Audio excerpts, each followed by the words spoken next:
It was a sunny afternoon when I received a notice from the HOA about my fence. According to HOA Karen, the vibrant colors I had chosen for my fence were too colorful and violated some imaginary aesthetic code.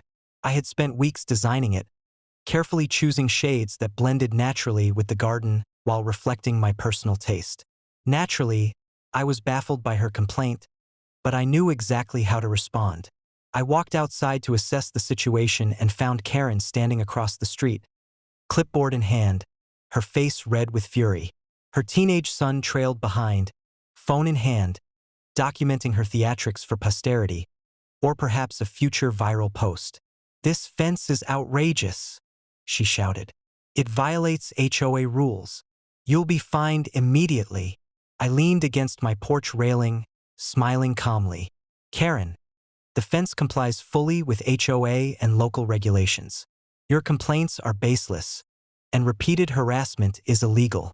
Her son muttered nervously, "Mom, maybe we shouldn't—" "Quiet," she snapped. "Rules are rules. You'll pay for this." Lisa stepped beside me, radiating calm authority. "Ma'am, repeated harassment of the property owner for legal actions constitutes a violation. Step back immediately, or law enforcement will be involved." Karen ignored her entirely, stomping toward the fence and waving her clipboard dramatically. "Everyone agrees with me. This is unacceptable." I decided it was time to turn the situation to my advantage. I walked over to the fence and gestured at the vibrant colors with pride. "Karen, I'm happy you notice it. I've been experimenting with a rainbow design, ensuring each color complements the other and adheres fully to all regulations. Since the HOA rules don't specify color restrictions, this is entirely legal."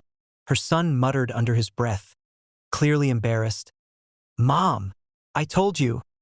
Karen's face turned red, her fists shaking with frustration. She stomped her feet, trying to find any angle to argue, but her theatrics fell flat. The neighbors, who had begun gathering quietly, couldn't help but smile. They knew Karen's history: loud complaints and imagined authority always ending in humiliation. I decided to escalate creatively.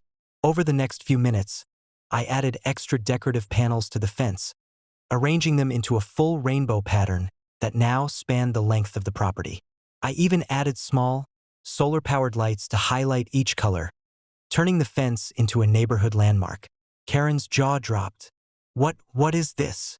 Her son muttered helplessly, "Mom, I told you." The neighbors began applauding quietly, and a few even took photos of the fence, admiring the creative, lawful design. Karen stomped and waved her arms, but no one paid attention. Her complaints had become background noise to the vibrant spectacle that now dominated the block. By mid-afternoon, Karen had retreated to her house, muttering threats and promises of fines, while her son slunk inside, humiliated. The fence stood proudly, fully compliant with all regulations, and the neighborhood celebrated its beauty and ingenuity. The incident became yet another legend. Entitlement, theatrics, and imagined authority are powerless against creativity, preparation, and calm legal knowledge. Karen had tried to intimidate and assert control, but she had been outmaneuvered at every turn. By evening, the fence glowed softly in the sunlight and the solar lights twinkled as dusk approached.